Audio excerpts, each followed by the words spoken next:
HD2 and W239BF Rochester. The sports leader, 95.7 FM and AM 950 WGR Rochester, an Odyssey sports station. Welcome into the Sports Bar with Gene Battaglia, where the voice of the Rochester fan is heard. Pull up a stool and join us at 866-4326. This is WGR Rochester, and the Sports Bar with Gene Battaglia is on now. 2 hours of sports talk excellence here from the downtown studios in Rochester, New York, the High Falls District. My name is Gene Battaglia. The sun is not out today. It's just fine. We've got so much to talk about here. Our number, 585-866-4326. Plenty of ways you can reach us and interact. Our handle on X at WGR Rochester. We're on YouTube and Twitch. If you have some time this afternoon, you're bored in the office, maybe you're at home, maybe you are just kind of enjoying a week off. Hopefully that's the case. By all means, do join us and leave a comment on YouTube and Twitch.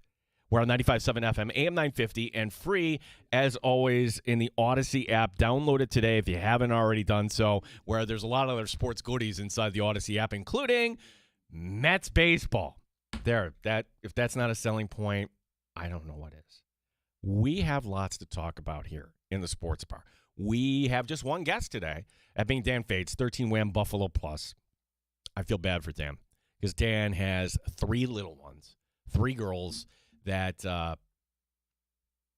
if this report is true, the Bills got tapped not for 1 but for 2 holidays coming up.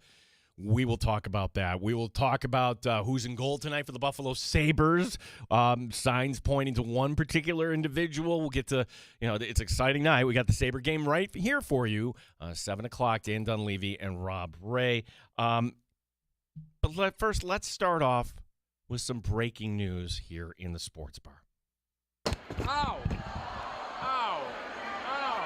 It really hit me. I didn't know it was coming back that far. Now, if you're wondering and you weren't with us, and I appreciate Bruce and Ed and certainly Jack, who came up with this originally, until somebody vehemently says, no, don't do this. Really, we're kind of torn. Like, now that John Sterling is no longer with us, do we still do that? But you know what? John Sterling, by all accounts, good-natured guy. John Sterling, sure, represented the Yankees for many, many years, and he will still continue to be our breaking news sounder. There's breaking news that the NFL will not be stepping in tonight. What am I talking about? This, according to Front Office Sports, the NFL will not be reviewing teams' videos for jokes surrounding New England Patriot head coach Mike Vrabel. Let's go. And Diana Rossini tonight. Yes. Give me all of them. Yes. Look, if they didn't do that in years past, there was easy targets. Last year, okay, easy targets. One of their own, Ian Rappaport, and they're showing him fighting Jordan Schultz at a Starbucks. That's pretty funny. You have to laugh about that. And look, Ian, at this point, I would hope Ian Rappaport might have a good laugh about it. Harrison Butker, okay, he's got his opinions. He's certainly entitled to them. Putting Harrison Butker in an apron, pulling out cookies out of the oven, that's funny. That's good word for the juggle. Why would a head coach be exempt? We live in a country you should be able to make fun of people of authority, okay? That's all this is. So tonight, bring me all the Vrabel Rossini jokes. And Tim, I've got a challenge for you, my friend. Okay. Okay, so tonight, NFL schedule comes out, and for social media departments across the league, this is their Super Bowl.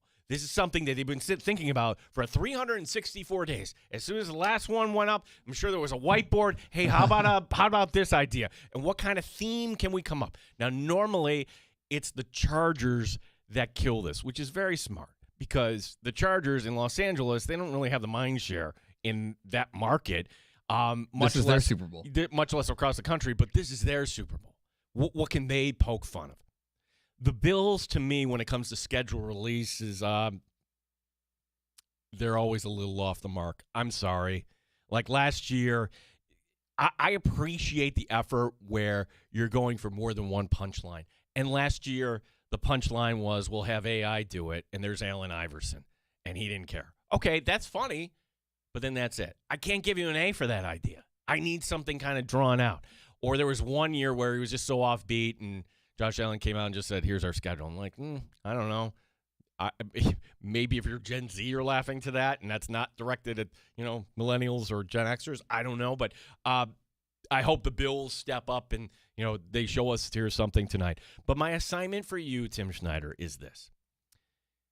Number one, tomorrow I'm going to take in as many of these I can tonight. Now, the disclaimer being my focus tonight squarely is on hockey, okay? Same here. But I'm assuming hockey won't go to 1 a.m., and now I say that. No, you've done it. Like, by the way, when you work in a live game, and I call a lot of games, right?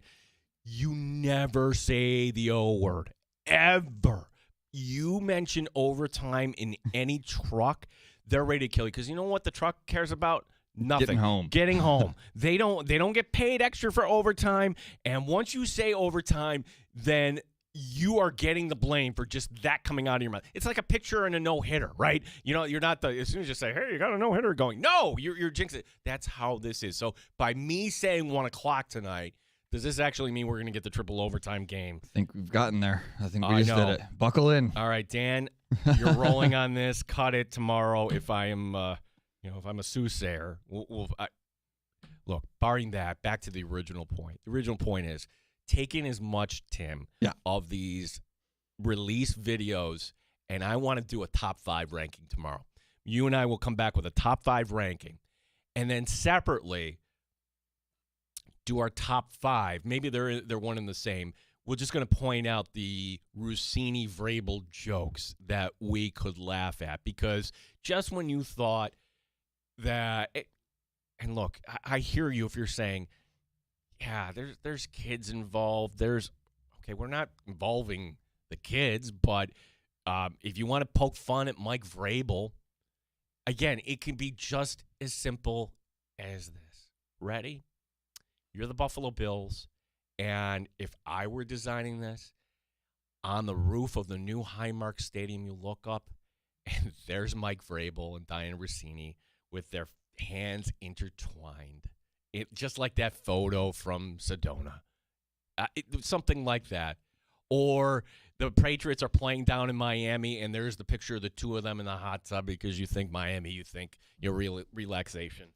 There's a lot of different things. And again, I'm not the professional joke writer here, okay? I'm not Muley. I'm not Duffy, all right?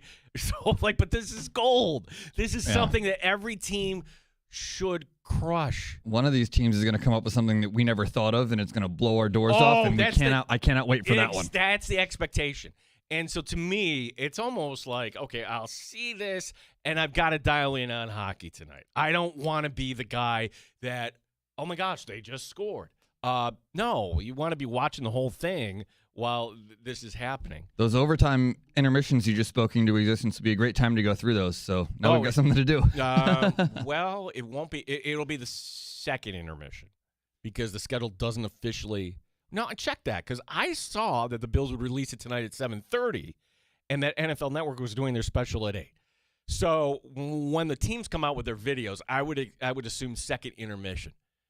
Like if it were Duffer and Marty doing it tonight, and they're not, tonight's on TNT, they should just go like, okay, so everybody, I'll do my Marty voice. So everybody, we don't have anything for you this. We're just allowing you to go over and make sure you're watching the NFL schedule release videos. And if you don't have it, here is the video from the Buffalo Bills. I like it. That would be a great intermission, actually. You like it? And the voice, the best one you've had, I think. You've got a decent Marty voice compared to all others. I mean, it's a very, very, very low bar, but compared to the rest, Marty's, that was pretty close. The rest of them needs some schooling.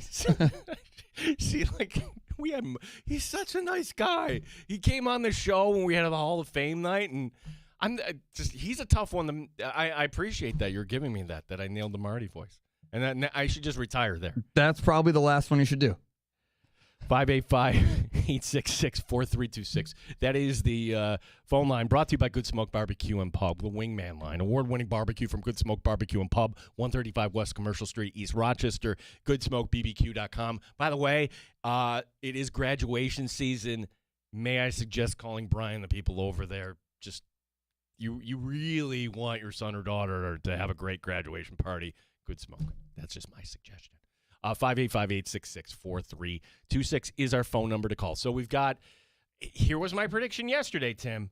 My prediction was that by the end of the show, we would know half of the Buffalo Bills' opponents. All right.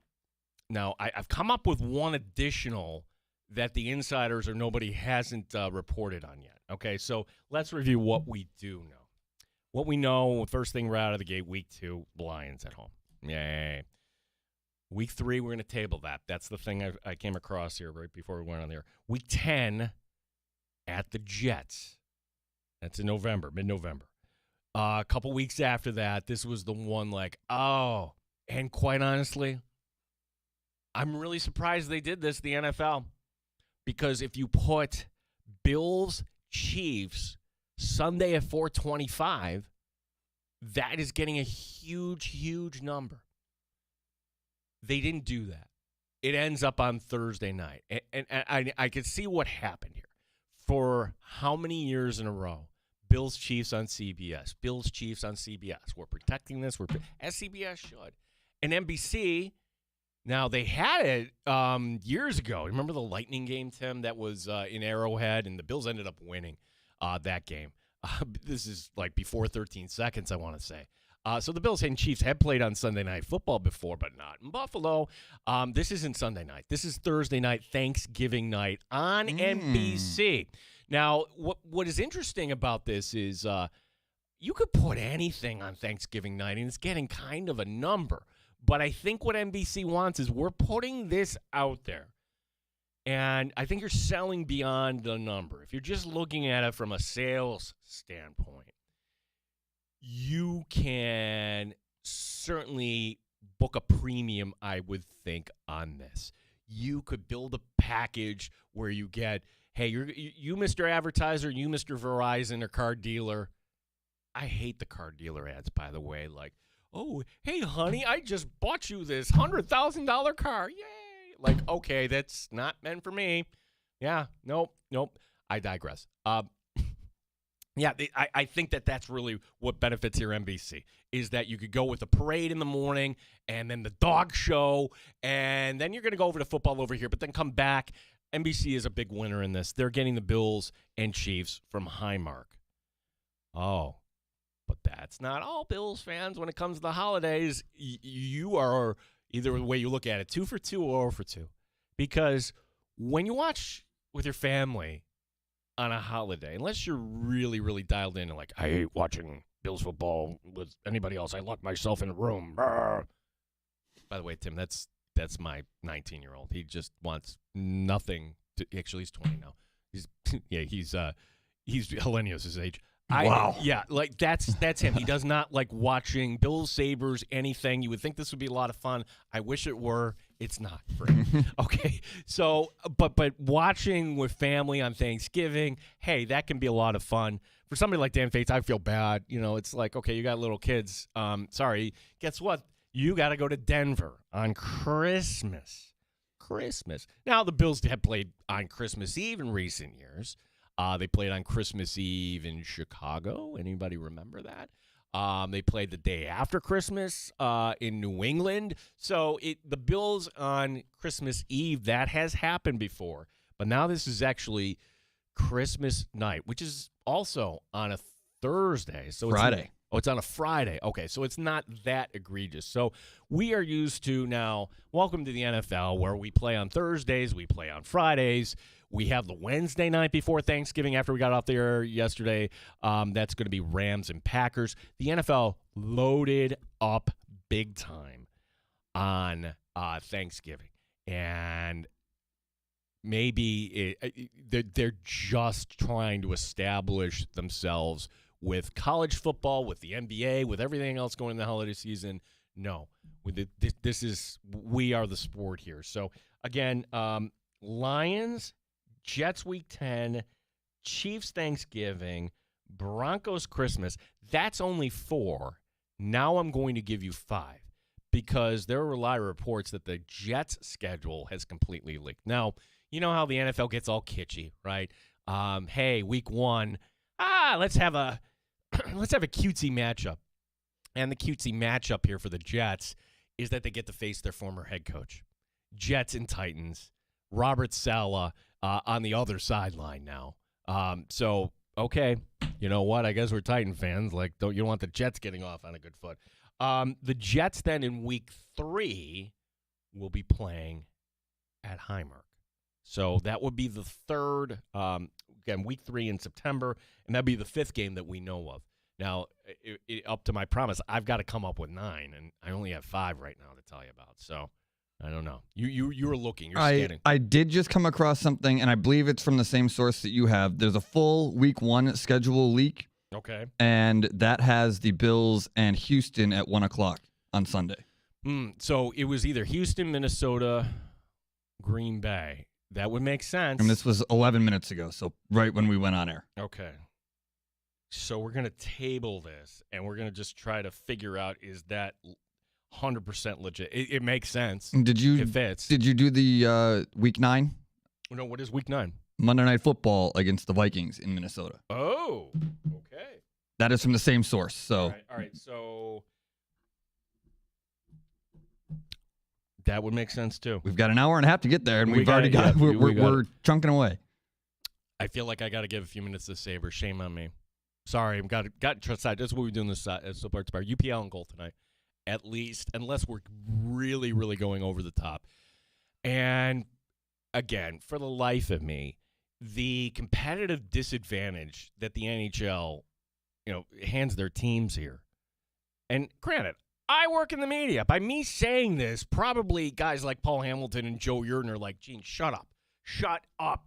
The idea that morning skates in a playoff game are open to the media. Okay, that's great for the media, but I'm asking you as the fan, do you want to know now, but then Montreal has to know now? Or would you want it just kind of unveiled before the start?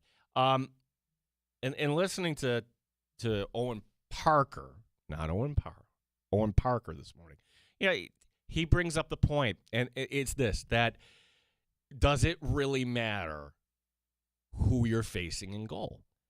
And the answer is yes. Look at it from this standpoint. You're Nick Suzuki.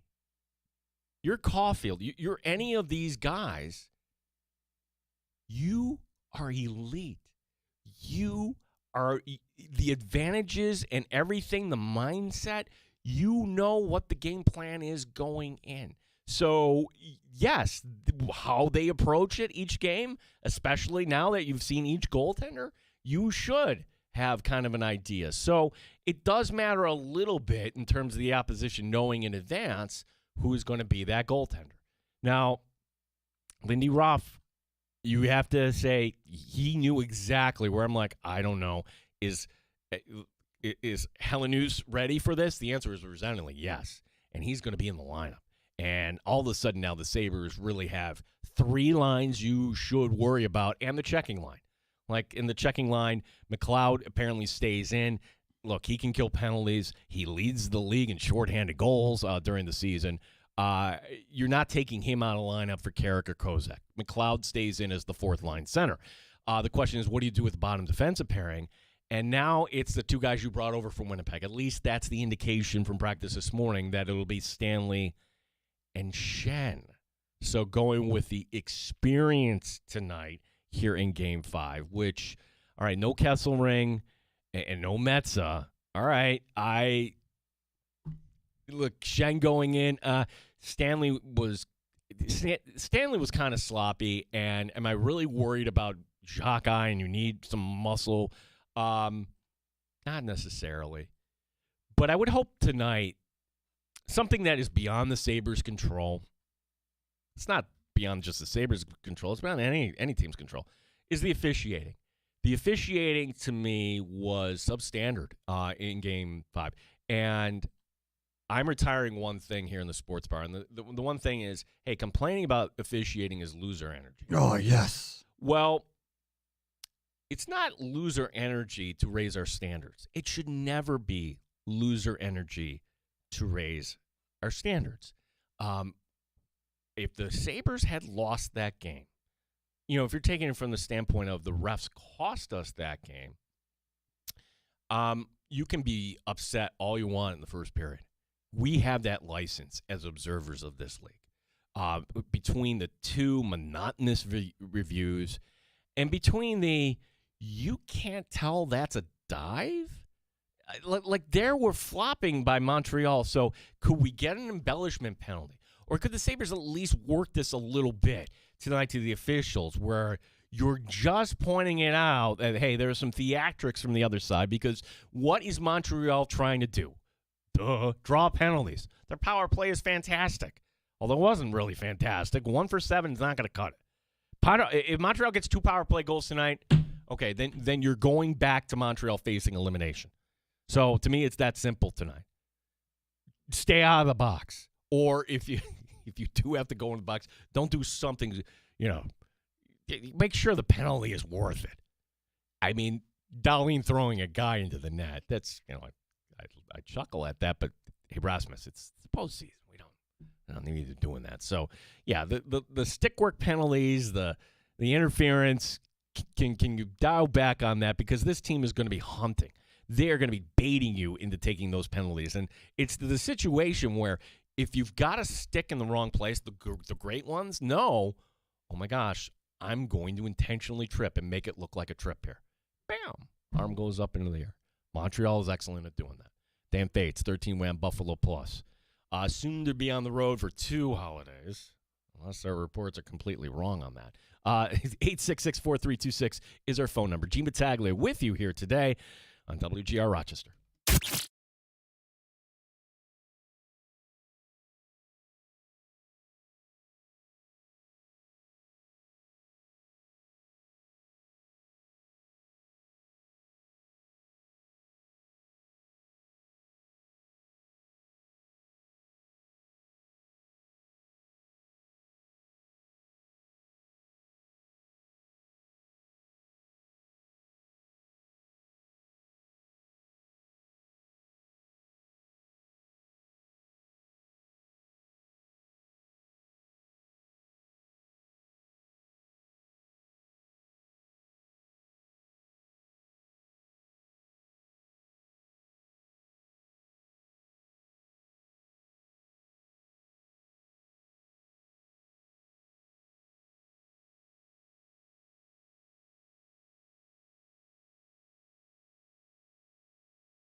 Sports Update. It is the pivotal Game 5 tonight for the Buffalo Sabres and Montreal Canadiens. Series tied at 2. Sabres head coach Lindy Ruff says his team knows what's at stake. I like the urgency for our group, so I don't know if we have to manufacture anymore. We know that we're in Game 5. It's a critical game. I think both teams know how important it is. This is the time of year where you have to be urgent. It doesn't matter whether you're in the first 10 minutes, the second 10 minutes, or the last. I thought our urgency, our desperation, the last 10 minutes of the game was the same as it was in the first 10. Dan Dunleavy, Rob Ray on the call. 7 o'clock tonight. The pregame coverage begins at 6 o'clock here on WGR Rochester. Rochester Red Wings baseball tonight. The team hosting Lehigh Valley once again on the Major League scoreboard. Pittsburgh is up on Colorado 3-0 in the third. As at the PGA Championship, we've got a tie atop Eldrick Potigater, your leader. Top Shelf Sports Talk. You're hanging out in the sports bar with Gene Battaglia on the Sports Leader, 95.7 FM and AM 950 WGR, Rochester. Let's try that again. Eldridge Potgieter, Steven Yeager, Minwoo Lee. These are names that you probably don't know, but they are all on top of the leaderboard right now. PGA Championship. You can write to us on X.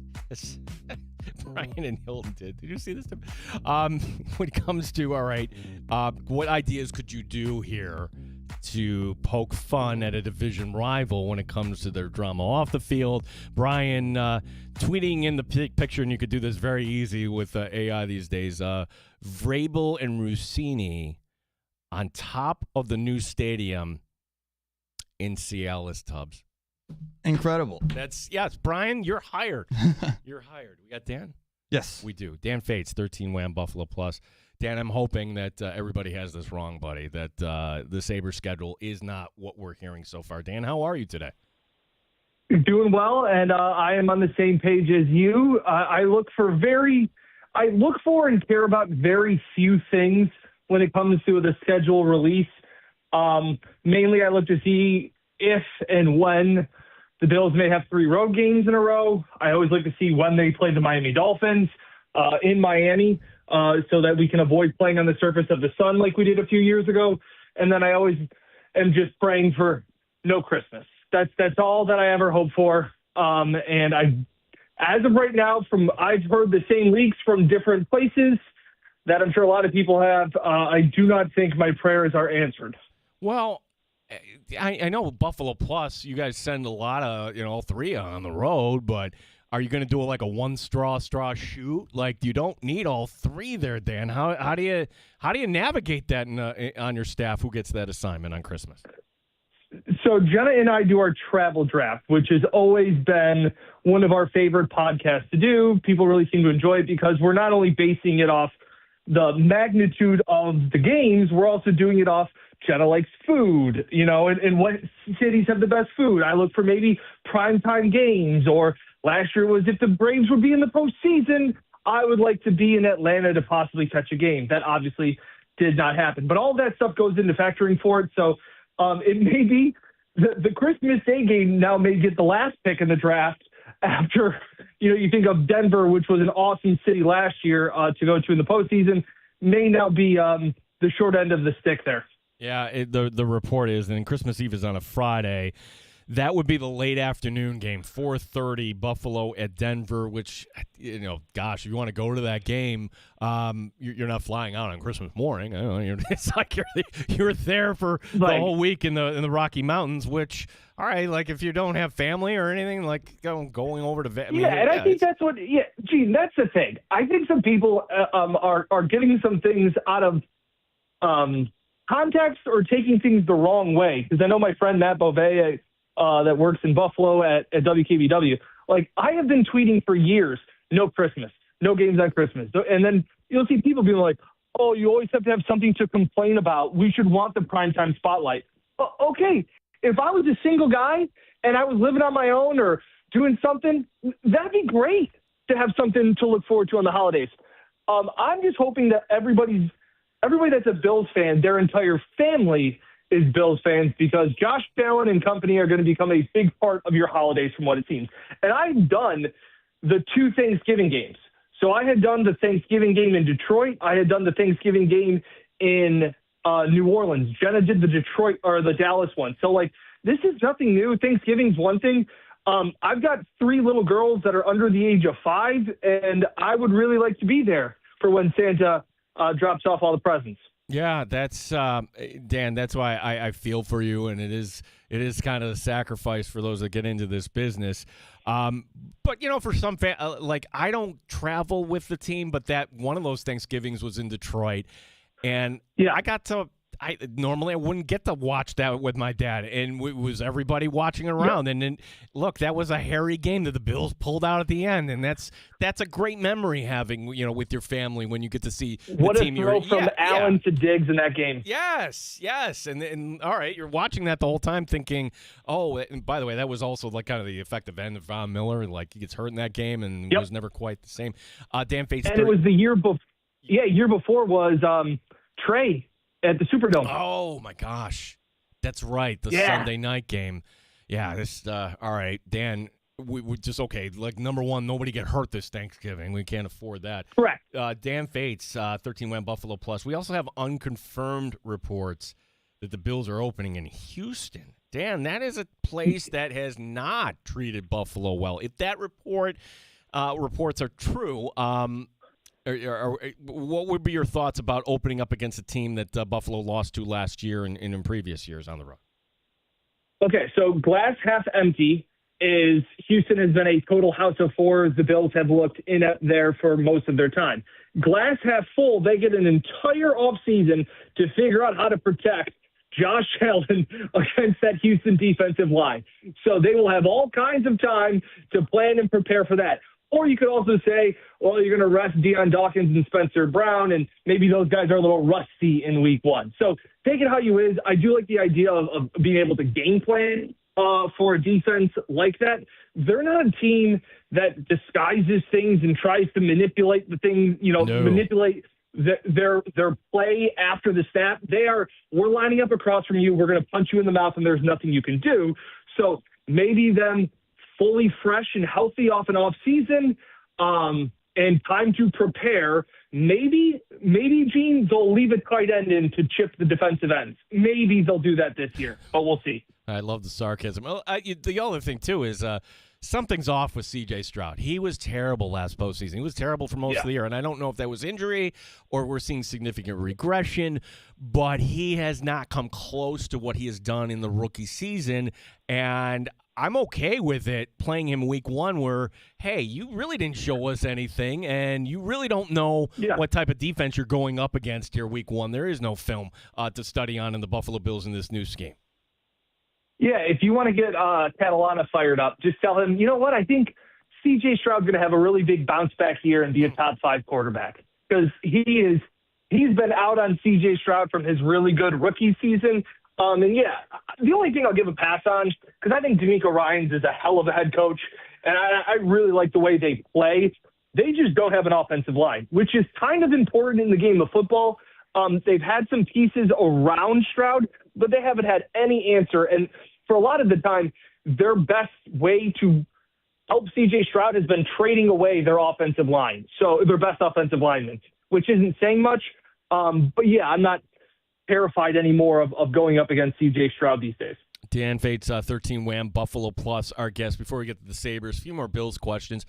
Mike Dana, where does he fit? Is this just strictly insurance for Michael Hoyt?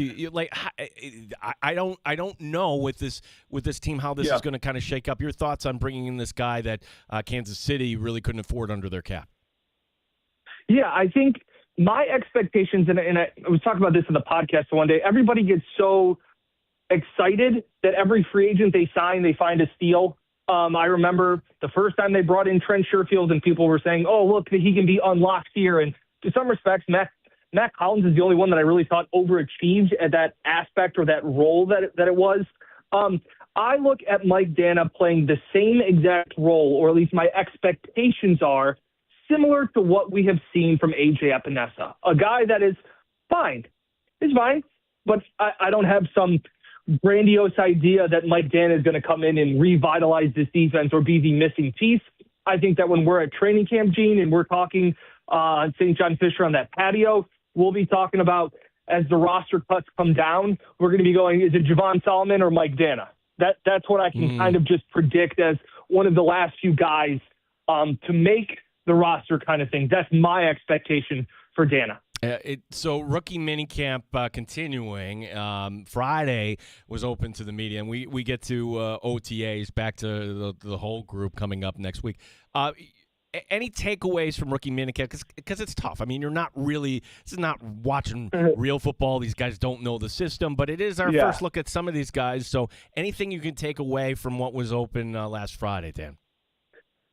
Very little, and I'll say that we kind of were joking around. One of them people up there was talking about the personnel that they were running on their offense, and I was like, I am not even caring a little bit about that. Now, I will say this.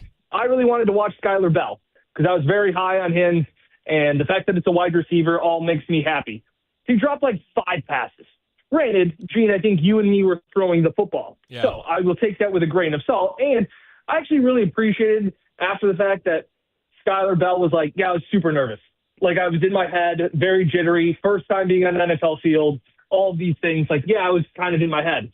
And that's like, I compare this rookie minicamp. Like, it's a camp. Like, if you've ever been to one or have had your kids ever go to a camp at a college or things like that, they're working on, hey, we're going to do an in-breaking route. And they rep it 7 times so they know how many steps they want it in each individual hip turn. Like, this isn't football practice. This is walking through the basics of what their expectations are. So I really didn't see a whole lot, Gene. And then, of course, when they went to 11 on 11, Skylar caught a pass, the first one. And you were like, okay, yep, he knows how to catch a football. Like, you didn't just suddenly forget.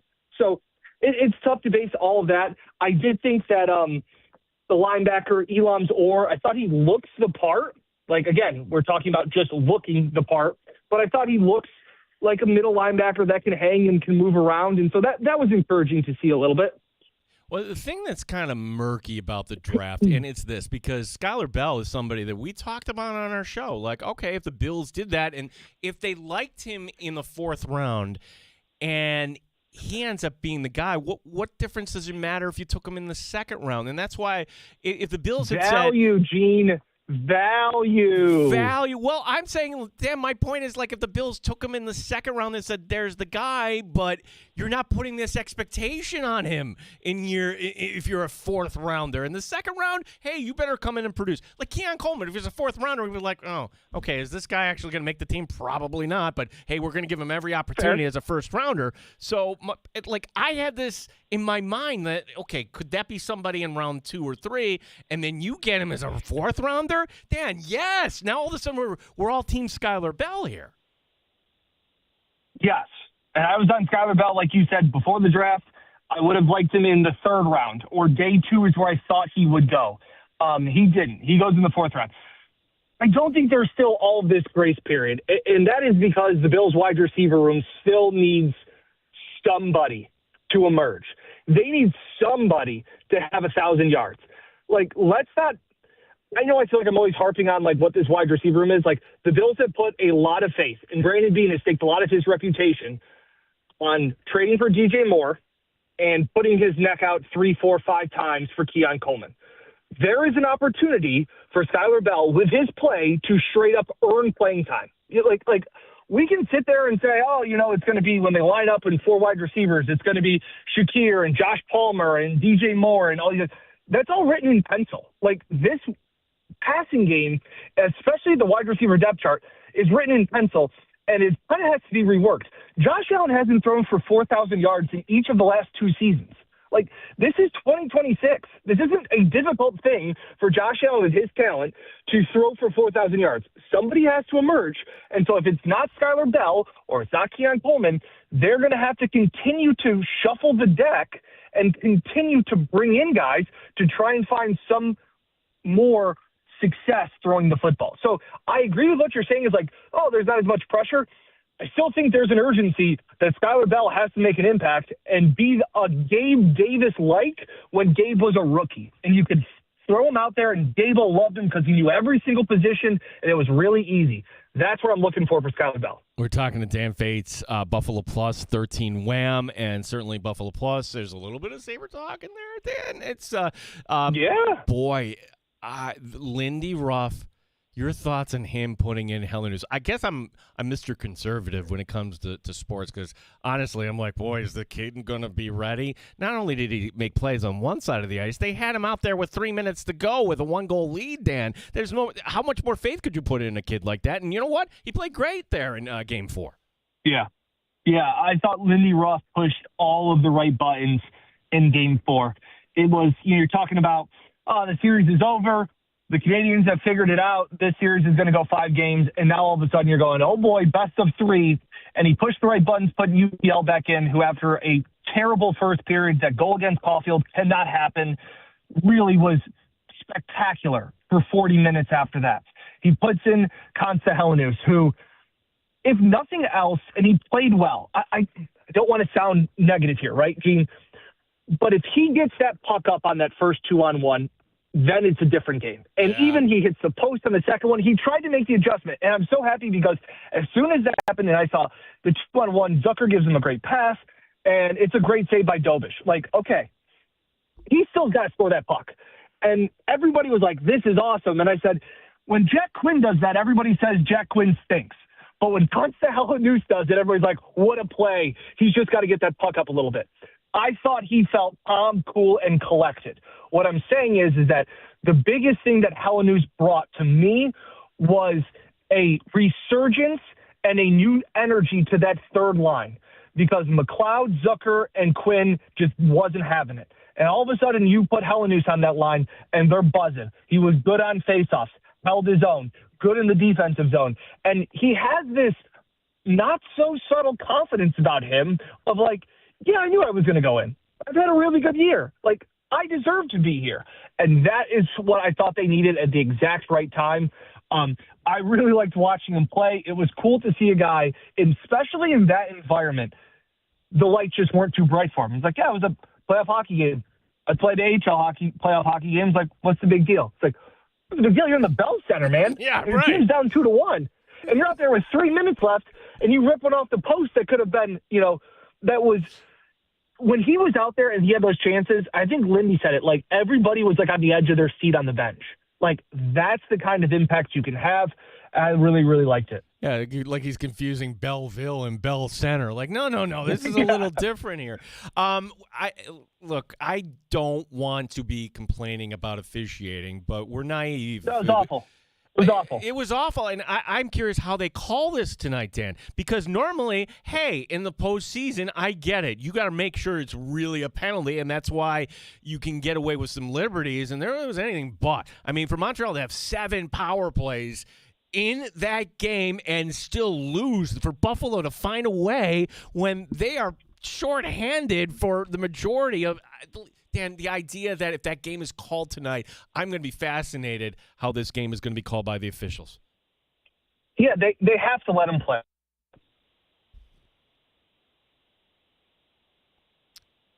And that is Dan's final thought. Oh, there we go. All right, Dan. I'm back. You're back. Sorry. I just got in the car. Yeah. My thoughts is, look, did the Sabres do themselves any favors with some of the penalties? I mean, the 2 high-staking calls by Byram are awful. Can't do it. Dahlin earned that interference call late in the second period when he just threw Caulfield into the post. But there were other things where I thought the ref just has to let it go. And the cross-check by Tage in the back, for everybody saying, oh, that's so stupid by Tage.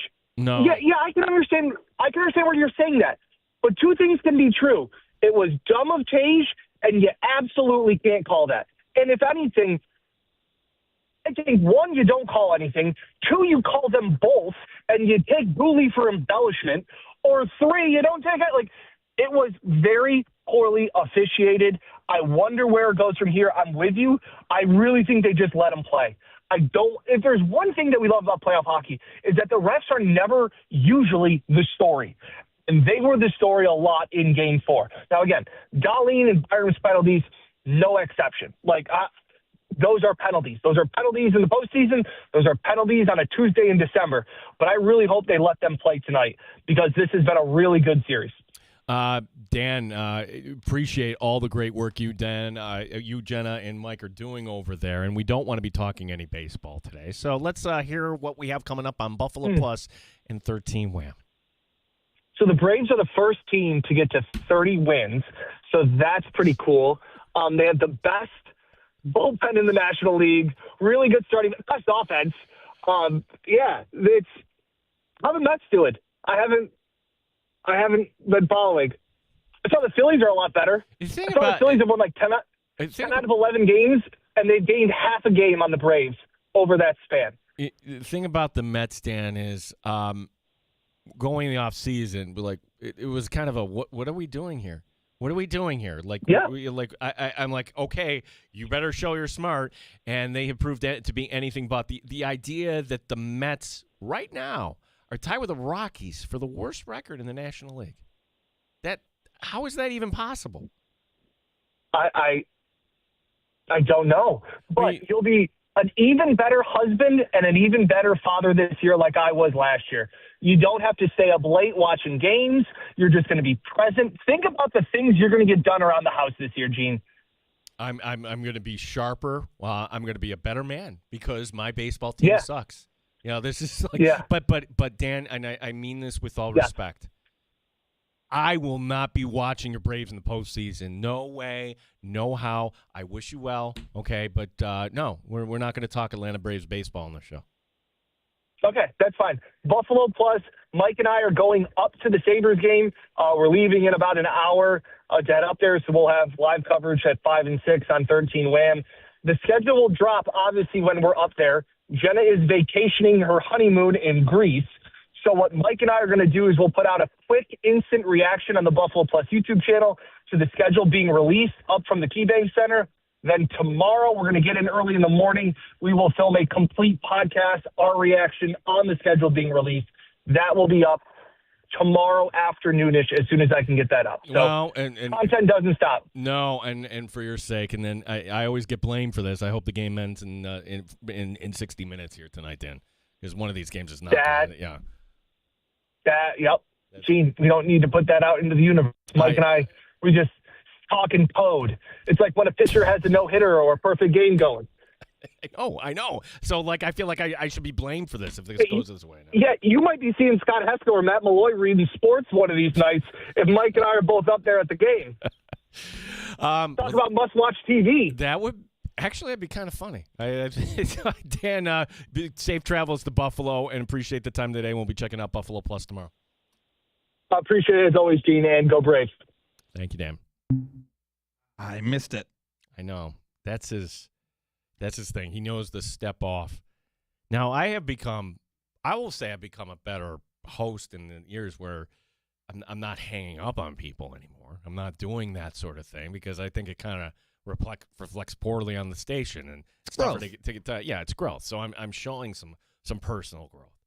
A lot we can cover, but I want to follow up there on that conversation with the with the officiating. It was terrible.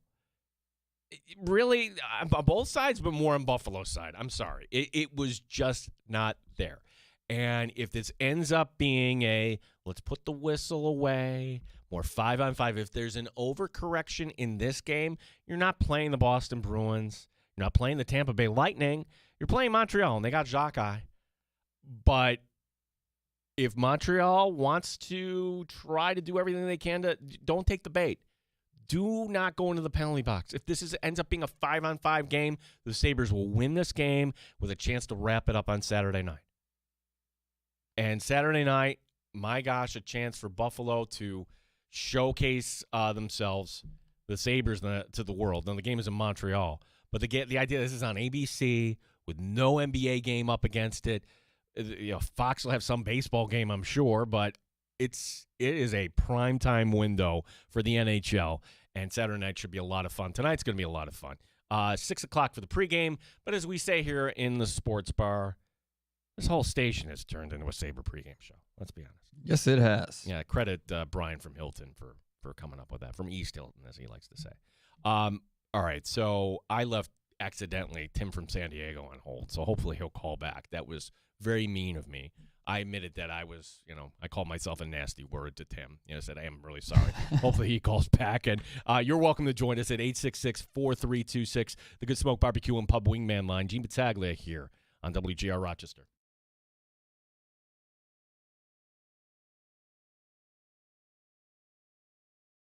Battaglia with you everywhere in the Odyssey, iHeartRadio, or TuneIn apps. Hey, it's Gene Battaglia. Shopping for double pane windows? Nothing beats the new Illumilite window upgrade from Window Nation. The new Illumilite windows are designed to offer triple pane performance with the look and weight of double pane.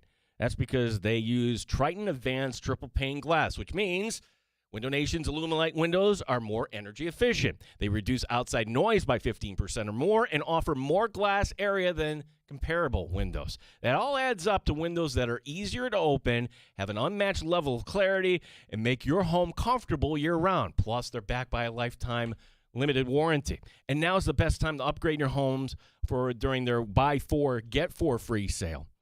Imagine replacing all your windows with new Illumilite ones and getting half of them for free. Plus, you could even get them with no money down and no monthly payments or interest for 2 years. Illumilite windows, available exclusively from the trusted experts at Window Nation. Schedule your consultation now by calling Window Nation at 866-90NATION or go to windownation.com. Hi.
It's an equal opportunity employer.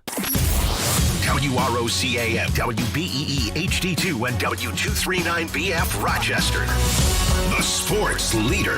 95.7 FM and AM 950 WGR Rochester.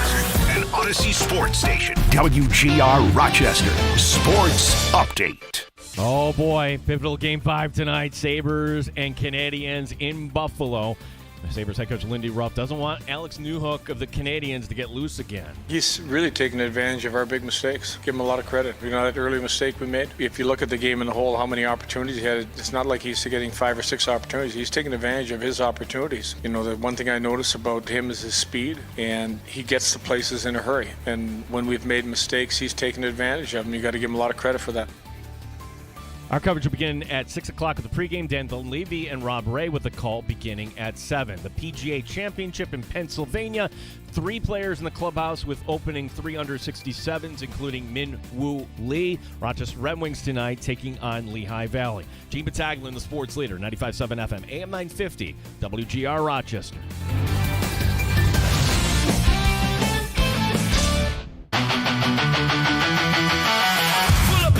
Stay for a while, you're in the sports bar on WGR. Grab a drink, hang your coke, and sports talk. Live from Western New York. It's a master show. 9 times better than your typical host. 9 times. Gene and Tim have things much hotter than most. No one cares when you're out. Sabres! Bills! Americans! Red Wings and Nighthawks! Sports bar! For Rochester Sports Talk. Sabres Game 5, NFL schedule release, and you at 585-866-4326 talking sports here in the Flower City. Gene Battaglia, Tim Schneider, Dan Drummy with you here on this Thursday afternoon. One schedule note for the Buffalo Bills, and now it's coming from various sources. Whoa. Bills will open at Houston, 1 o'clock on a Sunday. And we all love the Sunday 1 o'clocks. Okay, you have all offseason to prepare for that front. And are we really worried about C.J. Stroud? I am not. So, to me, bring it on. Get that one out of the way. That's a game that you could, get tripped up on a short week later on. Fine. It's going to be tough at the beginning of the season. Then you got a short week to come back and face the Lions. On the line with us, you're always welcome, 585-866-4326. I dropped the ball last segment because I got talking, and Tim, this is not on you, Mr. Schneider. Thank you. Because you told me, and you know how people are creatures of habit? For years, I would look at the phone, and I would know there's somebody because it would be blinking. Now in this new configuration, I don't see the phone anymore. I'm just going to say that you thought that it was me. You don't have to take the bullet for this. That is it. Tim in San Diego, I don't want to make you wait one more minute. The last person I would ever want to keep on hold and forget that was there. Tim, how are you this afternoon? I'm doing great. It's obviously the rare spring call, but then again, the Sabres, like we've said, in the playoffs, it's been weird for me, obviously after 14 years. But let's get the Bills schedule thing out of the way. Like I agree with you. Getting Houston right out of the gate would be great, and that's going to be obviously a tough week 1 to start out. But I'm looking forward to Vegas. Hopefully, if the ticket prices are amenable, which I doubt they will, because obviously Bills fans travel well.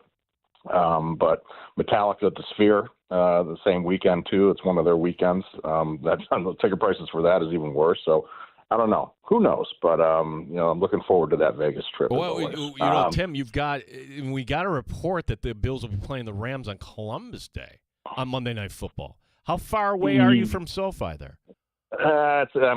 Obviously with good traffic, it's about 2 hours. But Columbus Day holiday, anything's possible. But yeah, I probably will skip that one. I've been up to SoFi.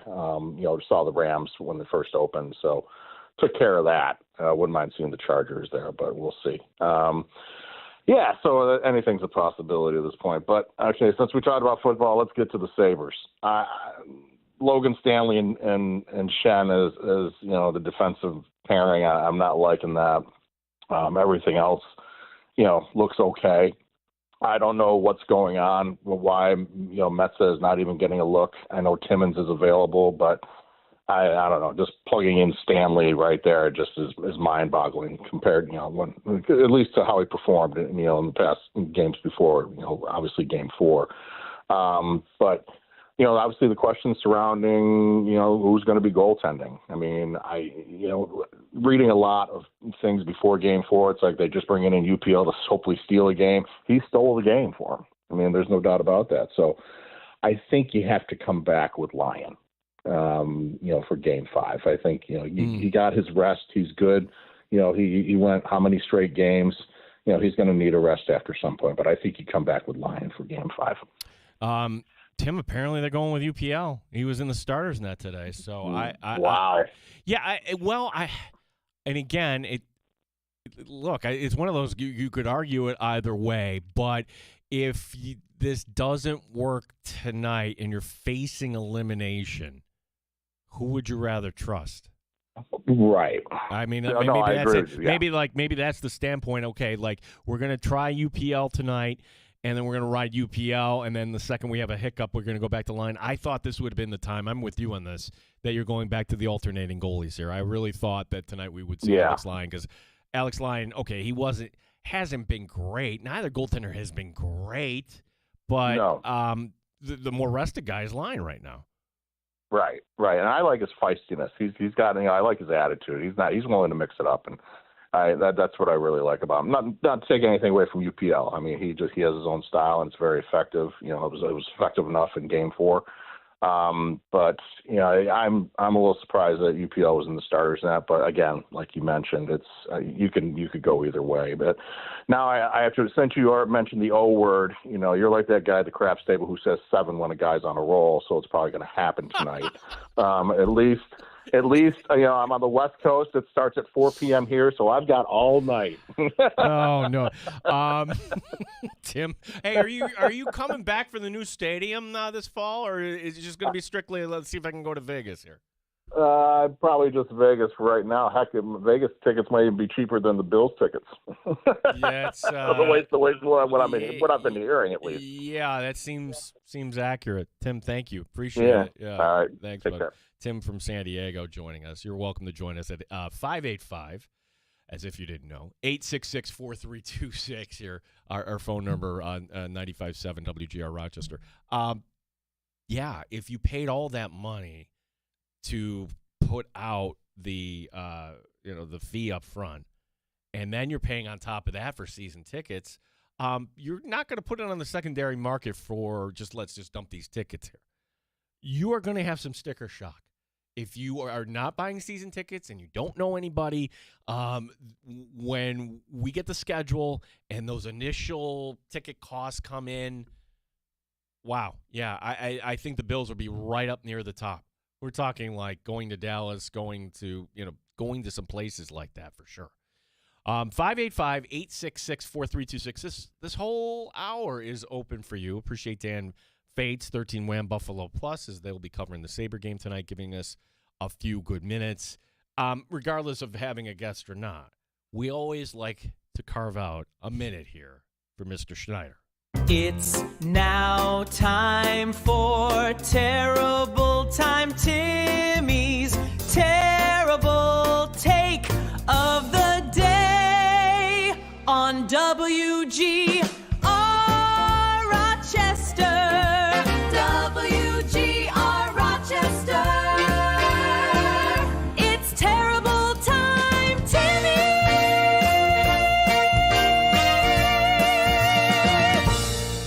This segment with two Timmys is going to be tough to replicate. But how could you not like that? Some woman is singing in the highest octave your name possible. Granted, she says "Terrible Time, Timmy," but that open is like that. I've never really viewed it as such an honor, but I suppose moving forward, I will try to look at it through that lens and see if it maybe changes my mind on that absolutely chaotic. Yeah, we have Tim, his takes. Now here's terrible Tim. I'll see what I can do. Yesterday, I didn't really have a take because we got sidetracked with part of my take. Well, sometimes we would say that's always the day. That happens. But there was like a 4-point take within the Buffalo Sabres, and since they still haven't played, I think I might use my other 2 here after complaining about the review process and the pronunciation lesson on Hellenius, which nobody really knows how to say it.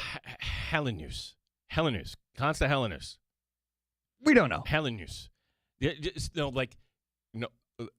I went to Aquinas with a girl named Laney. There's no Hellenius. That's very Rochester. Laney. No. Hellenius. So just think of which woman's name am I using. You're not using Laney, and you're using Helen. Hellenius. There you go. I guess so. We'll go with it. Yeah. It'll change again before the beginning of next season. So regardless, the other 2 points I had were playing off partially of what you had mentioned right before my take yesterday. Seth Abbott perhaps deserving an interview with the Toronto Maple Leafs. Well, now he might get an interview with the Edmonton Oilers because they fired their coach earlier this afternoon, which will give Connor McDavid 6 coaches in his tenure with the Edmonton Oilers. Good luck to whoever's going in Edmonton, by the way, because the problem isn't the coach. The problem is it's a top-heavy roster, and, hey, what are you going to do? You would figure, hey, look, they busted through in this in that conference 2 years in a row. But Tim, I don't mean to interrupt your take. No, that's okay. Seth Thappert is the take here? No, not yet. I've got a partially, I suppose. But Connor McDavid, I have a take on that I will table for a bit because I've had it canned for a while. But Seth Abbott changed the culture within this organization entirely. And you can tell by the way that the guys that are now performing, including Jack Quinn, Tage Thompson, all these guys that came up through or with Abbott or have been coached by Abbott up top, Hellenius is learning that system. That culture changed right around the time Hellenius got into the Amerks locker room. And now you can see it fortifying here on almost the biggest stage in hockey. That person, not alone, but Seth Abbott is a huge, huge component in the success of this team, despite everybody complaining about what might be played out on the ice with the power play and what have you. Like, sometimes power plays get into a funk. You saw it in game 1 where it was actually very successful. You can't focus on one segment of a person's character because you look at Abbott, and we used to have him on the show every week in 1.0. And that guy knows what he's doing, knows how to convey it, not only to his players, but to the public. And you know that this guy has a future beyond what he's doing here in Buffalo. Okay, so a lot of thoughts here on Seth Abbott. And I think this is an interesting topic. And I think if we're doing this show, I don't know, on a station 550, let's say. Sure. People would be calling in and telling us we don't know what we're talking about or biased Rochester guys. Okay, fine. You can have your opinion. Let me work my way backwards. You're right. I mean, in terms of dealing with people, dealing with the media, Seth was a PR major.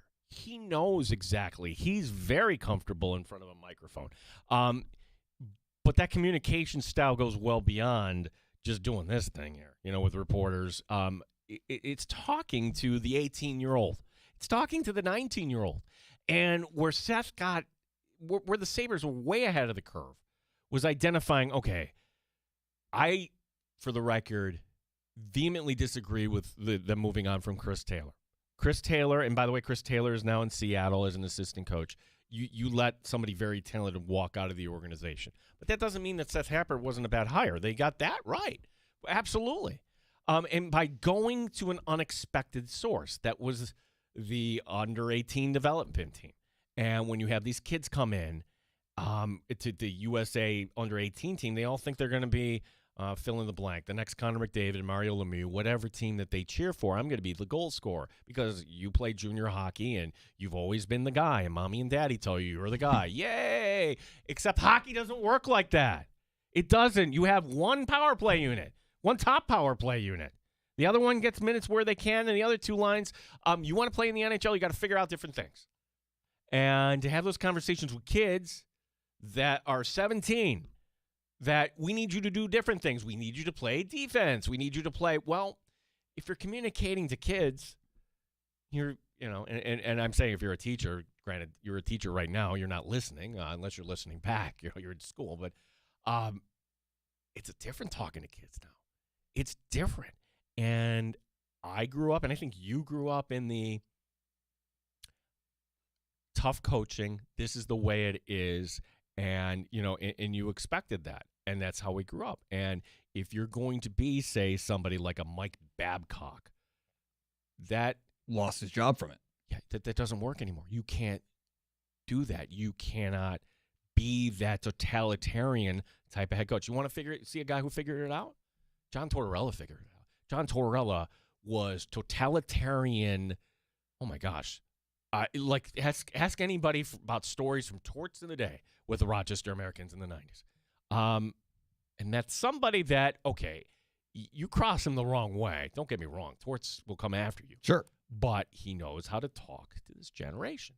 And to me, X and O's, sure, that's fine. But when you're trying to bring in pieces from all over the globe and make this work and communicate, Seth is the guy. Now, but not all these jobs, I think Seth would be cut out for. Follow me this on time. Toronto, that's a pressure cooker. Those are veterans that are kind of, I would think, set in their ways. That's a tough job to go into. I don't know if you can win there. Let's be honest. You would need to and maybe the plan in Toronto is we're going to blow the whole thing up. Austin Matthews is going to get dealt. We will draft a kid from Penn State, and we're going to just kind of start over. And maybe Seth comes in, and you could sell the fan base, but I doubt it. I think they're just going to patchwork it, and they're the Dallas Cowboys in the NHL. They're never going to win anything. You brought up Edmonton. That's very interesting. But again, isn't that kind of like we have an expectation to win it all right now? Seth, to me, seems like send him to Vancouver. Send him some team that, okay, you have a runway where you can develop trust and figure out who are going to be our core pieces and develop that trust with this. You can't even call a young head coach. By the way, Seth Appert spent years at RPI. And here's a secret about RPI. Ready? You got to pay $60,000 to get into that school. You cannot win at RPI. So it's not even RIT. I'm sorry. Like, it's not possible. You're not going to the Frozen Four for the RPI engineers. That's where my cousin is now. Did you know that? How is he affording it? He's the coach. He's the coach. Yeah. No way. He's the assistant, yeah. Yeah, well, that's good because he was at by the way, fine on you because I see, like, RIT's playing American International, and there's terrible Tictinian AIC gear. I'm thinking to myself, what the F? What? This is a guy I'm working with, and you're not in RIT gear? It's family. It's family. Family. Okay, you know They just happen to be RIT rivals. Family, yes. You dress neutral. Well. Yeah, no, well. Yeah. Maybe next year. I know. You listen, like Dandalorian maybe cut that cut out about RPI, send it to your cousin, be like, Tim, I don't like that guy you work with. Will Seth get any interviews? I hope so. I hope not, because I hope he stays. Well, back to the thing about the power play, and this is what Sabre fans zero in on. Who's responsible for the power play? I don't know. Did you notice the Sabres scored on the last power play? It's one thing. It's the entry pass. Some teams do the drop back. For whatever reason, the Sabres do a super drop back. And that drives me up a wall, where the player that's going to get the drop back is way deep in their own end. And the whole time I'm thinking, this is wasting time. And are we not confident in the forecheck just to kind of dump it in like most teams would? Because to me, having 3 or 4 guys, more often 4, just standing at the blue line, ready, go, and you race in, it doesn't seem like that's kind of the way to do it. On paper, I'm sure it kind of looks fine, but there was a meme going around the other night. Did you see this? It was one of the guys from WBEN made a meme that Seth Appert's new power play, and he drew it up. He diagrammed the Tage Thompson shot that carries up, and then yay. We did it. We did it. Well, when you've got a success rate almost as bad as Cal Riley's batting average, you've got to try something. So it's working. Yeah, Cal Riley, by the way, going on the injured list today. Okay, so Showered with his clothes on. Showered with Cursed. his clothes. Cursed. What's your wrestler say? You are cursed. You are cursed. You are cursed, yeah. I thought he lifted the curse on the Mets. He didn't, apparently. Well, they might be on track to get the first overall pick, so that might not be a curse. That doesn't matter in baseball. It might. No, okay. Well, actually, it's a lottery, so I guess it doesn't. Okay, list of first round MLB picks. Bryce Harper, Steven Strasburg all came through here. All right. Like, who would be Paul Skeens. All right. All right. You're David Price count. Yes. Mike Trout. All right. You're winning. Your guy from Cleveland. Yeah, Skeens, Holiday to return. I'm focused on, Spencer Torkelson, Casey Mize, Royce Lewis. Well, now you're just naming AL Central failures. That's like there's been some bust here. Dansby Swanson, okay, he's still in it. Mickey Moniak, now of the Rockies. It's not the NBA or NFL or NHL, Timmy. No, it's not. But it's you've got a better chance to choose whoever you want if the better pick you have. That's on management. You can't uncurse the New York Mets management. That is what that is, and it's clearly not working out. No, it's not. We got to reset. Let's do this. We'll take a break. We will reset what we do know here about the Bills' schedule. And the one thing that has come across since we went on the air, I think it's from reliable sources. Bills opening at Houston, week 1, 1 o'clock. Woo! Let's get to what else we know here coming up. Gene Battaglia, Tim Schneider, Dan Drummey. This is WGR Rochester.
Pivotal Game 5 tonight. The Sabres taking on the Canadiens series, tied at 2.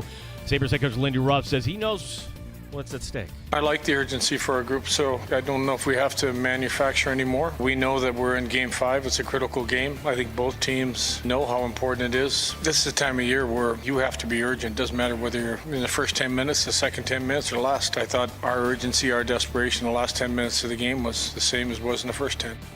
Dan Dunleavy, Rob Ray on the call tonight, 7 o'clock right here on the Sports Leader. Well, 3 years ago, the PGA Championship was here in Rochester. This year it's in Pennsylvania. We've got a four-way tie atop the leaderboard. Minwoo Lee amongst the others at 67. Rochester Red Wings tonight hosting Lehigh Valley. Gene Battaglin, the Sports Leader, WGR Rochester. The best local sports talk in the Flower City. The Sports Bar with Gene Battaglia on the Sports Leader. 95.7 FM and AM 950 WGR, Rochester. So we'll get to the Bills' schedule morsels here in a little bit, but I've got a real-life scruples question for everybody. And then I'll tell you what Tim and I did. Welcome back. As I'm not feeling really good about myself right now. I'm a man that I like to think I have willpower, but sometimes I don't. Imagine you're walking down the street in Rochester. Pick any street, right? For this argument, we'll say it's High Falls. That's our neighborhood. And let's say I'm coming into the studio, and it's around lunchtime, as I was out of the office this morning doing sales-related things. And there, sitting on the sidewalk, is a pizza. Snacks. It's just a pizza. As if the delivery driver left a pizza in the middle of the sidewalk. John Quinones, what would you do? Okay, well, the pizza happened to be on the sidewalk right in front of our studio. So I have to walk past this and say, what is this? Is this just garbage? Because I know we do the clean sweep and everything else, but sometimes there's garbage that shouldn't be. Or is this actually a pizza? And we have so many delivery drivers that are listening to our show right now. So I'm not going to identify which company did this. But whoever it was just left a pizza at our front door. Like somebody must have went up to the front door. There was nobody there. Can you imagine that? I don't know how that would work. Like in the day and age, hey, you're going to order a pizza and you come to somebody's home and now it's prepaid, right? Well, this pizza apparently was prepaid. So, hey, you paid for this. I'm just going to leave it. Now, it's not like we have homeless people all around the High Falls district. We don't. But now I'm wondering, okay, what do I do with this pizza? It's just sitting here. Well, okay, first thing, I see the ticket. I don't even know what pizzeria this is from, but I see the delivery company, and I see the name on it, and the name on it is Nancy G. It's Nancy's. Okay, Nancy ordered a pizza, and the driver didn't want to just take the extra second to call the Nancy and say, hey, can you do this? And so I bring the pizza in. And I'm like, okay, now I'm the delivery guy. I'm taking the pizza that I found on the sidewalk that was meant for Nancy. Now I'm walking it upstairs, and Nancy's not here. Okay, now the mystery thinkings. Okay, so I call Nancy up. I'm like, Nancy, what do I do with this pizza? She's like, why do you have the pizza? I'm like, Nancy, it was on the corner of Commercial and Mill. Just stand, like anybody could have picked up this free pizza. She's like, oh my gosh, I sent that to somebody else. Why are they delivering that to the station? I'm like, Nancy, you're asking. She's like, okay, we'll just go ahead and eat it. Now, this is the scruples question, Tim, because I think up until this point, would you eat pizza that you knew was just sitting on a random street in Rochester, New York? I absolutely would. And knowing, I am a former professional pizza chauffeur, so I get how this works. If the instructions say leave it outside, I'm leaving it outside. If the address is wrong, that's not my fault. I brought it to where I was supposed to bring it. So did you just leave it? If that's what it says, if it says leave at door, that's where you leave it. And again, if somebody knows what pizza this was, I do want to know where it's from because it was good. The answer is yes. Did I eat it? Yes, I did. Yes, I'm I hoping did. there's still some up there when we're done because we didn't get any subs yesterday. Dude, you worked in a radio station, and granted, there's less of us than used to be, but it's going to be gone. Yeah, it's vultures. It's vultures. So, and I was King Vulture. So literally, to answer the question, when I eat a pizza on the street like a homeless person would, I'm sorry, uncoupled No, I'm going to get written up for that. I'm Demarcation. Sorry. Demarcation. Just somebody in need, needing food. I did that. I ate. What is the word? It's not uncoupled. Now I'm way over. Now you're gonna get a 15-yarder and a suspension, a fine. I am way over my skis, and you can write into management. That's mike.danger@odyssey.com and complain about me. All right, what we do know about the NFL schedule, week 1 is out. Bills and Texans. Wow. I think we can kind of confirm that. Bills and Texans, week 1, 1 o'clock. I want more 1 o'clock games. Okay, here you go. Poof. That's a great way to start off for Buffalo. Give them a challenge off the bat, a place that's been a house of horrors for them. But you cannot tell me that C.J. Stroud in one-off seasons is going to magically fix everything. They lost to Davis Mills last year, though. I get that, and I would say I'd be more worried to face Davis Mills than C.J. Stroud. I'm not kidding you. Did you see C.J.? Unless there was some injury, and he shouldn't have been out there in the first place, some mystery thing, he has regressed yearly. How they beat Pittsburgh, it was because, well, Aaron Rodgers is even worse. And that Patriots, Texans, I feel like I should send an invoice to the NFL for the 3 hours of time I watched that game. It was gross. So one side of the ball for Houston is just so bad that, okay, I'll take my chances for the Bills. And here's what I would do for Buffalo. Ready? You don't need the aerial show in this game. Like, you know how you negate a good pass rush? You just run the damn ball, and you beat up on them. And, sure, everybody's going to be fresh and ready to go. But let Houston make the mistakes. Let C.J. Stroud turn the ball over. You don't do that. That's when the Bills get themselves into trouble, when they get loosey-goosey. That's how they lost to Denver in the postseason. So that is going to be fun. And there's some other matchups, Bengals and Buccaneers week 1. Here, let's give you the whole schedule. Things we didn't know before entering today. Ravens at Colts. Okay. Jets at Titans. Oh, how cute. Oh, who cares? Yes, it's the Robert Saleh revenge game. In case you forgot, he's the head coach in Tennessee now. Browns and Jaguars. Oh, again, how kitschy. Let's just kind of see if the two-way player is going to come back to haunt the Cleveland Browns in that game. Falcons at Steelers. Okay, that feels like a balanced game. Bears at Panthers. Okay, they're getting kitschy, but for two.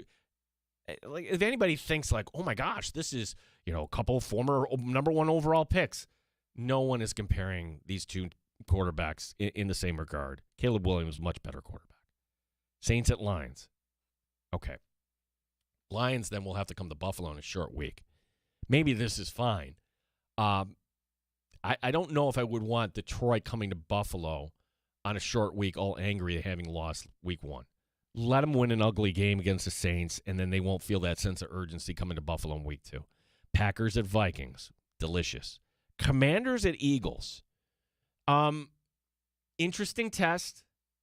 If the kid quarterback in Washington, Daniels, who year 1, hey, this might be the thing. Year 2, oh, he's hurt. He's not really good. Okay, well, here's your opportunity because the last time you played a really meaningful game, it was in this spot in the NFC Championship game 2 seasons ago. Dolphins at Raiders. Okay, this is it's not a who cares game. Like, the Raiders should be fun and interesting. Cardinals at Chargers. Ugh. And then the primetime games we knew about. Cowboys and Giants and Broncos at Chiefs on Monday Night Football. Anything there jump out to you, Tim? Broncos Chiefs is a divisional opponent. Broncos defense, Pat Mahomes back, maybe not. I think Mahomes is back. I But I don't know. But that we knew about, though. We knew about this time yesterday that was going to be the Monday night game. Oh, of the new ones, for me, it sticks out a little differently because we don't even know what the situation is going to be there. But Pittsburgh playing Atlanta, like that kind of sets a tone for both of them. But nobody cares about them here, so it doesn't make a difference. Right, like you're a Steeler fan, you're thinking, okay, we can beat Atlanta week 1. Atlanta but it's not really a new coach. It is a new coach in Atlanta, but that guy knows the Steeler personnel, Stefanski. And you saw that with McDermott year 1. I think McDermott playing the NFC South year 1 was one of the things we don't talk enough about. That hey, you're getting your feet under you as a head coach. It also helps that it's part of the personnel where you came from. And certainly McDermott going up, I think Stefanski will know exactly what to do against that Steeler defense. The Bills, what we know now, and we heard this morning, the Chiefs on Thanksgiving night. The Broncos, 4:25 on Christmas Day on a Friday. So you're playing Thursday, you're playing a Friday. The rest is not going to be even for Buffalo. But it's going to be like this for many teams in the NFL. We just have to kind of get used to that. We have a reliable report that the Jets, that game is going to be on Week 10 in the Meadowlands. And a couple Monday night games. One on Columbus Day against the Rams. That's where they're going to place that, October the 12th, on my old man's birthday. That'll be fun against the Rams. And then on the we got a game against the Vikings on Monday Night Football, too. Now, what else have you been able – Tim is scouring while I'm yapping away here. What else is reliable? We've got a reliable – I've got a chart that might be the whole thing, but it's not reliable and confirmed. But we do have a confirmation within that. I believe it's Week 13, the Patriots and the Bills in New England, the following the Thanksgiving game. Oh, okay. So in New England. Yes. Okay. All right, so advantage Buffalo. You get 3 extra days to prepare for a team that you would think will be your chief competitor for, well, of course, like they are going to be a competitor for the Buffalo Bills. But like at that point, will that game mean something? I'm going to guess yes. I don't think the Patriots are going to go away altogether, but I certainly don't see the Jets rising up. Sorry. I don't see the Dolphins rising up. Sorry.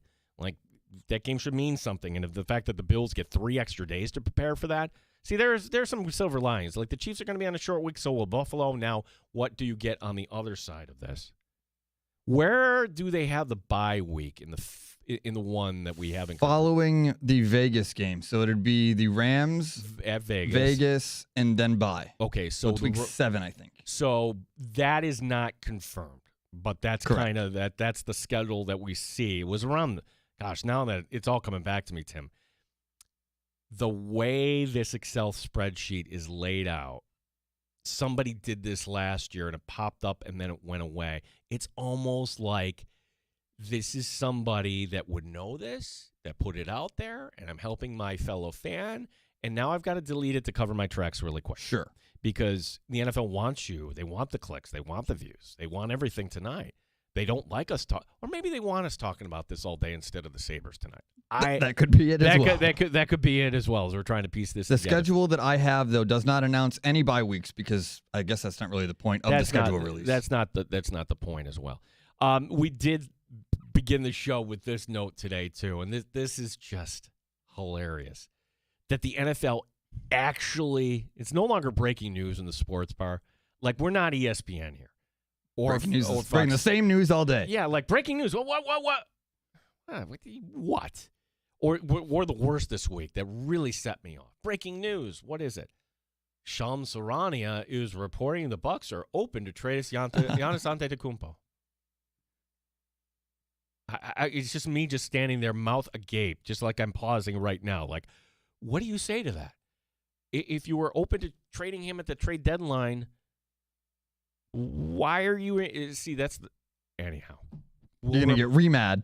Yeah, like I don't need to work myself up again over Shams and lazy reporting.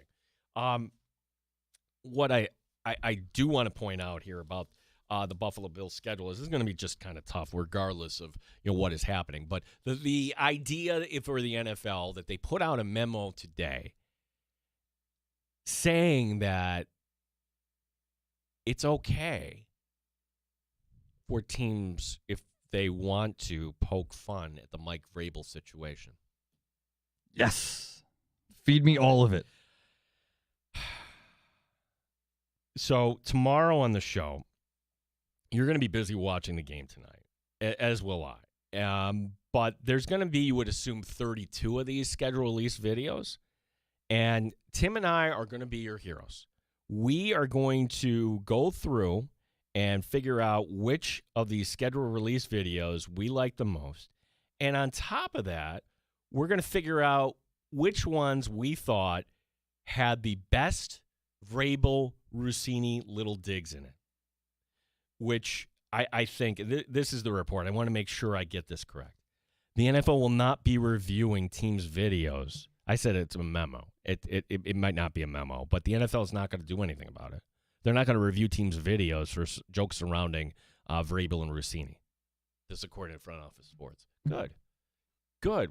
We should be able to make fun of figures in authority. If we can't, what are we doing? And Mike Vrabel would fit under that category. Now, I'd have to look back. I mean, I think there is a line for the NFL in this, meaning Robert Kraft or any other owner might have done some things that would lead yourself, but I can't recall any owner getting themselves, being spoofed in one of these videos. Because after all, these people want to stay employed. It's probably not a good idea to go after them. I can't remember who it was. There was a vague allusion to it. I don't want to guess the team and be wrong, but I think it was an opponent within the AFC that mentioned it without mentioning it. That's all you can do. It's like you want to draw your own conclusions about Robert Kraft going to Orchids of Asia. That's never heard of it. Where's that? Right, that's that. Or this, I'm going to Jupiter, Florida, home of Tommy Muley and Orchids of Asia. Are the two connected? Well, we'll never know. That's up to you to decide. If we find out there's an internal memo and that's why they came out with this memo, that everybody's just going to be hush about it, I'm going to be more upset about that than anything because I want chaos and debauchery within these 12 opponents that they will be playing. Yeah, I think, and Brian's suggestion, what would you do if you're the Bills and, okay, it's time for us to play the Patriots here in Week 13 or whenever the Patriot game is going to be at home, and here's a picture, and you picture the new stadium in your mind. And the new stadium in your mind has a roof. And we're gonna put 2 bathtubs up there and recreate the Cialis commercial with Rossini and Vrabel. It's going to be great. I can't wait for it. Oh, my gosh. And I'm honestly curious to see if this potential Bills leak is 100% accurate because that's an intriguing schedule. We can't really talk about it yet because it's not announced, but looking at it, decent schedule for the Bills. I have my way out here with Rossini, and I don't think this would ever happen because it would involve the other family too. Well, now I'm curious. You figured a way out of this? I figured a way out. I never want to leave. And I'm not going to hold it through the break. My way out of this is she will do the sit down. She will make a lot of money from the sit down. She will go in front of the camera and she'll say, from the professional standpoint, I'm sorry. My husband and I have an open marriage, and it's okay. So what's the problem? And then all of a sudden, it just like, bam, that's a stiff arm. Well, what if it's not okay for the other side of it? That's the problem. That goes back to my point. Like, or Vrabel saying this and saying, my wife and I, she sees other guys and I see other women. What's the problem? And it's like, okay, well, then all of a sudden we feel creepy for being, voyeuristic and waving our finger. Like, okay, I don't want to. Okay, you go do your thing. Have at it. None of my business. It's just, again, I just go back to the don't lie. Don't lie at the beginning. If all they had to say is, we're sorry, this story would have been done and over with. Instead, you're going to be spoofed on tonight. And that's why we're talking about all these scheduled release videos. And look, I know I'm just the sports guy in Rochester, New York. I'm not a comedy writer. I can never go work for a late night show or anything like that. You either, Tim. I'm sorry. I'm not. I would not hire Tim Schneider in that regard. But if we do, nobody hire me for anything. No, it's like, yeah, right. But But look, if we're kind of goofing on it, what will the professionals come up with? Or is this going to be a statement where we are in the world today that, we're not touching that. No, we're not touching that.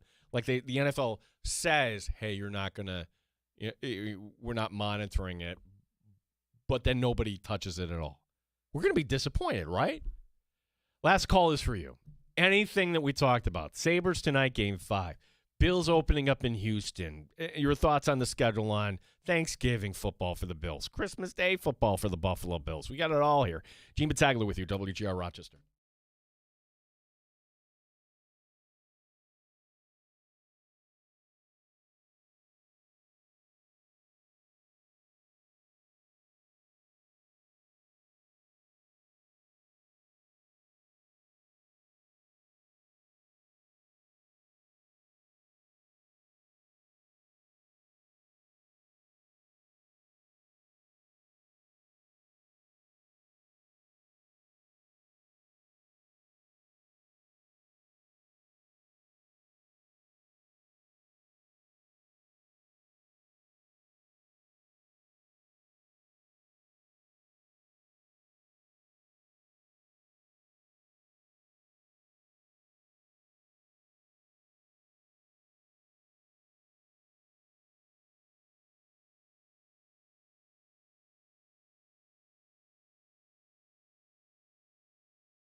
Sports Talk. You're in the Sports Bar with Gene Battaglia on the Sports Leader.